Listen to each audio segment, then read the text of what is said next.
et le jour J pour l'OPA de la famille Rothschild sur la banque Rothschild & Co.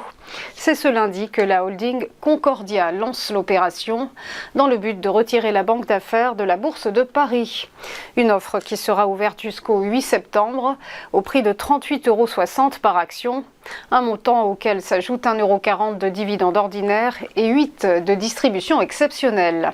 Depuis son acquisition le mois dernier, Concordia possède 8 millions d'actions de Rothschild & Co et détient 49,45% de son capital. Plusieurs grandes sociétés françaises, comme Peugeot et Wertheimer, doivent également entrer au capital de la banque d'affaires dans le cadre de cette OPA. On poursuit avec la première interview présidentielle télévisée depuis le remaniement. Tout à l'heure à 13 h, Emmanuel Macron va s'exprimer lors des JT de TF1 et France 2. Objectif pour le chef de l'État, fixer le cap de la rentrée et tenter de convaincre une opinion fracturée par les émeutes urbaines. 4 jours après un remaniement d'ajustement, le chef de l'exécutif cherche encore à se relancer et à faire oublier les tâtonnements récents. Depuis Nouméa, où il se trouve en déplacement, Emmanuel Macron devrait aussi faire le bilan des 100 jours d'apaisement qu'il avait annoncé à l'issue d'une année marquée par la crise de la réforme des retraites. On termine avec la surveillance renforcée des banques européennes par la BCE.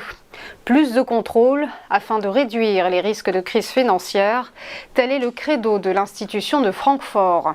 Dès septembre, c'est à une cadence hebdomadaire que les banques de la zone euro seront tenues de lui envoyer des informations. Des données constamment réactualisées donc, qui devraient permettre de mieux surveiller l'état de leur liquidité et prévenir ainsi les risques de tempête financière. Jusqu'alors, les informations fournies par les banques s'effectuaient à un rythme mensuel. Les mesures étaient déjà préconisées par l'ABE, le régulateur bancaire européen. Une initiative motivée par les turbulences du secteur en mars dernier, période où, vous le savez, plusieurs banques régionales américaines avaient fait faillite et où la défaillance de Crédit Suisse avait fait vaciller les marchés européens avant un sauvetage en urgence par UBS. On passe au point bourse, le rappel de la clôture des marchés financiers vendredi dernier avec un CAC 40 au plus haut depuis 2 mois. L'indice parisien a gagné plus 0,65% et s'élève à 7432 points. Tendance inverse à Francfort pour le DAX qui a cédé moins 0,17% à 16 177 points. Et à Londres, légère montée pour le FTSE, plus 0,23% à 7 663 points. Du côté de Milan, le MIB a grappillé 0,14%, tandis qu'à Madrid, l'IBEX est monté de plus 0,55%.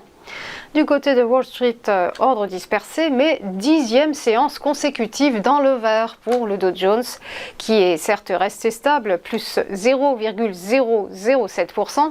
Alors concrètement, ça représente 2 minuscules points et demi, mais ça permet à l'indice de signer sa meilleure série depuis 6 ans. Le S&P 500, lui, est resté inchangé, plus 0,03%. Et quant au Nasdaq Composite, eh bien, il a abandonné, moins 0,2%. Terminons par un mot sur le Nikkei. L'indice de Tokyo ce matin clôture en forte hausse. Il s'envole de plus 1,23%, le tout dans un contexte de faiblesse du yen, au plus bas depuis 15 ans d'ailleurs, face à l'euro. Voilà, on va marquer une première pause. On va se retrouver juste après pour ChronoCAC et l'ouverture des cotations. A tout de suite.